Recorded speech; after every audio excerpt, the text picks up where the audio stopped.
سبيل الدموع سبيل مريح تنهدى يا صاحي كي تستريح. Ini ulama dari mazhab Syafi'i, populer dua tokoh besar.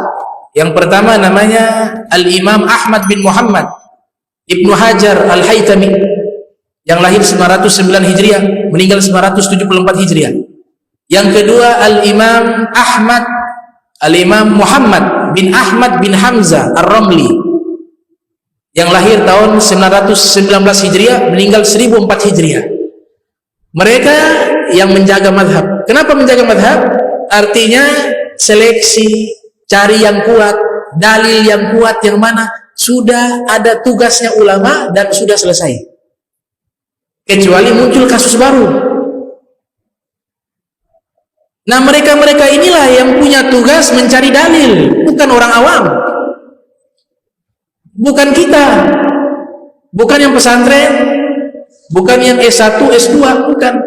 Tapi yang mereka mujtahid. Belum tentu yang doktor, yang profesor doktor dalam bidang agama, belum tentu mujtahid. Susah. Mujtahid itu dilihat dari dua perspektif. Dari intelektual dan dari personalitas, akhlak. Imam Syafi'i dari intelektual sudah diakui. Beliau hafal Al-Quran, beliau ahli dalam bidang bahasa Arab, beliau ahli dalam nasikh wa mansukh di dalam Al-Quran, dalam hadis, dan seterusnya dan seterusnya. Tapi dari sisi akhlak juga dan ibadah luar biasa. Jadi mereka menilai mujtahid itu bukan hanya dari kecerdasan, tapi juga kesolehan. Imam Syafi'i itu disebutkan oleh Imam Nawawi dalam kitab Tahdzibul Asma' wal Lughat. Beliau punya waktu malam saja, beliau bagi 3 waktu malam. Sepertiga digunakan menulis karya ilmiah,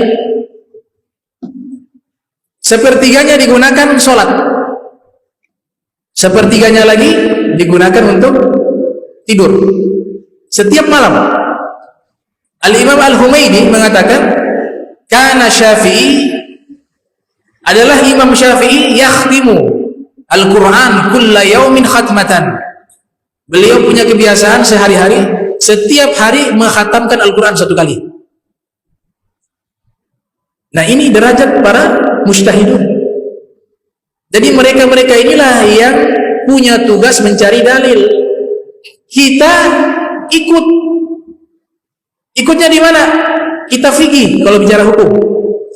Dalam ilmu hadis juga begitu, demikian, dan seluruh ilmu lainnya. Kenapa kita harus ikut? Karena kita belum mampu untuk bisa memahami Al-Quran dan hadis, belum mampu. Mereka sudah buat jadi, mereka sudah seleksi hukum, mereka telah merangkum, mereka telah meringkas. Jadi kita fikih itu bukan karya inovasi ulama, bukan.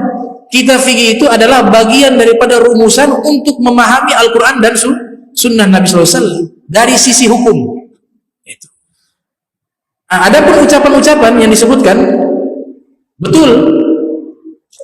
Imam Abu Hanifah pernah mengatakan, "Iza sahhal hadis fahuwa mazhabi."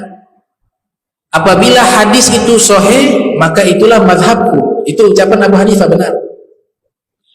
Ada juga ucapan Imam Malik mengatakan, innama ana basyarun ukhti wa usib fanzuru ila ra'yi. Sesungguhnya saya ini manusia, bisa salah, bisa benar, kata Imam Malik. Maka lihatlah hasil ijtihad saya. Fa idza wafaqal kitab wa sunnah fakhuzuhu. Kalau hasil ijtihad saya ini sesuai dengan Al-Quran dan Sunnah, ambil. Kalau tidak sesuai, maka fatrukuhu, tinggalkan, kata Imam Malik. Al-Imam Syafi'i juga mengatakan benar. Idza wajadtum fi kitabi khilafa sunnati Rasulillah sallallahu alaihi wasallam, kalau kalian mendapati di dalam karya tulisku, pendapatku kontradiksi dengan hadis Nabi SAW, fakulu bi sunnati Rasulillah, maka ambillah sunnah Nabi. Wada'u ma qultu, dan tinggalkan apa yang aku ucapkan. Benar Imam Syafi'i pendapat demikian. Yang keempat, Imam Ahmad bin Hanbal juga mengatakan, haditsul dhaif ahabbu ilayya min haditsir rijal. Hadis dhaif aku lebih suka daripada pendapatnya ulama. Benar ini ucapan, tapi memahaminya ada kalanya salah. Ini kalau dipakai untuk orang awam tidak tepat. Jadi saya katakan, Imam Syafi'i saja bilang kalau ada yang salah dengan sunnah Nabi, tinggalkan pendapat Imam Syafi'i. Jadi kalian bisa cari sunnah Nabi yang menurut kalian itu benar, dan kalau sudah benar bisa kalian salahkan Imam Syafi'i. Ini pemahaman yang keliru. Kenapa keliru? Yang pertama, ini yang saya jelaskan bukan dari saya, tapi dari kitab ulama. Ada ulama namanya Imam Taqiyuddin As-Subki punya kitab namanya Ma'na Qaul Al-Imam Al-Mutallibi idza sahal hadis fa huwa madhhabi, nama kitabnya. Jadi kitab itu khusus membahas maksud dari ucapan para imam, khususnya Imam Syafi'i tentang ucapan yang tadi. Jadi yang pertama, Imam Syafi'i mengatakan itu bukan kepada kita orang awam. Imam Syafi'i sedang berbicara kepada murid-muridnya yang mereka itu adalah ahli dalam ijtihad, orang yang memiliki kapasitas. Jadi maksudnya Imam Syafi'i, ini yang saya berijtihad, mungkin ada yang belum sempurna, ada yang keliru. Kalian wahai murid-muridku, tugasnya cari. Kalau memang ada hadis yang kuat, ambil itu hadis.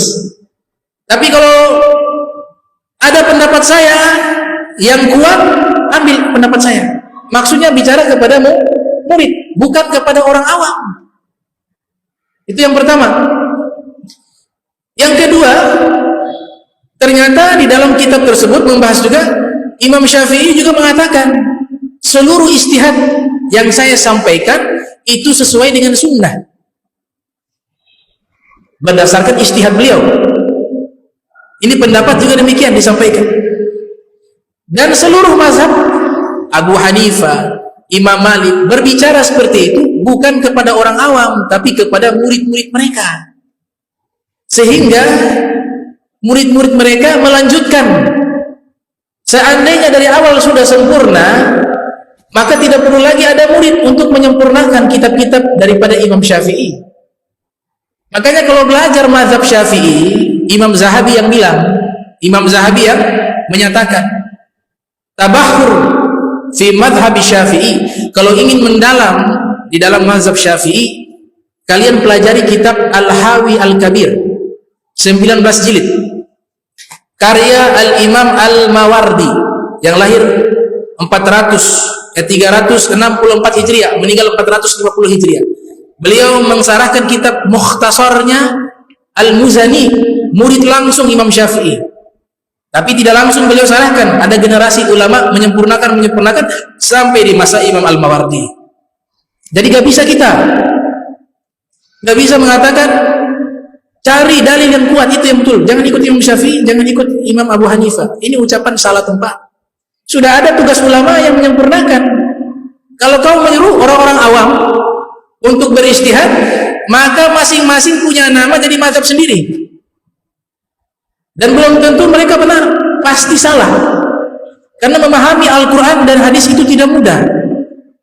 Bisa paham ya? Jadi kita ikut satu mazhab, mazhab Syafi'i, itu tidak akan salah. Tidak akan salah. Yang ikut mazhab Maliki tidak akan salah. Yang ikut mazhab Abu Hanifah tidak akan salah. Yang ikut Ahmad bin Hanbal tidak akan salah. Kenapa? Karena salah mereka tidak dihitung salah. Salahnya mereka tidak dihitung salah. Ada hadis Nabi katakan, idzal hakamal hakimu, apabila seorang hakim, Imam Suyuti dalam kitab Al-Lam'u fi Asbabul Urud, beliau menjelaskan makna hakim di sini adalah mujtahid. Apabila seorang mujtahid dia berhukum dengan ijtihadnya dan benar, dia dapat 2 pahala. Tapi jika mujtahid itu berhukum dan salah dalam berijtihadnya, kesimpulan hukumnya salah, falahu ajrun, dia dapat 1 pahala. Kenapa? Karena mereka sudah berusaha. Namanya tadi istifragul wus'i, sudah berusaha. Dan tidur-tidur, belajar Al-Quran, hafal hadis, sampai ada yang 1 juta, ada yang 500.000. Buat rumusan usul fikih, qawaidul fikih, kemudian ahli ibadah, melakukan istinbat hukum, sholat istikharah dulu, wudu tidak pernah putus. Justru kita keluar dari mereka dan kita mencampur-campurkan, itu yang salah. Ya, mencampur-campurkan, ada kalanya mencampur-campurkan jadi mazhab baru. Kecuali dalam kondisi dan situasi tertentu, itu diperbolehkan. Tapi kalau mencampur-campur dengan sengaja tanpa ada keadaan tertentu, tanpa darurat, namanya taflik.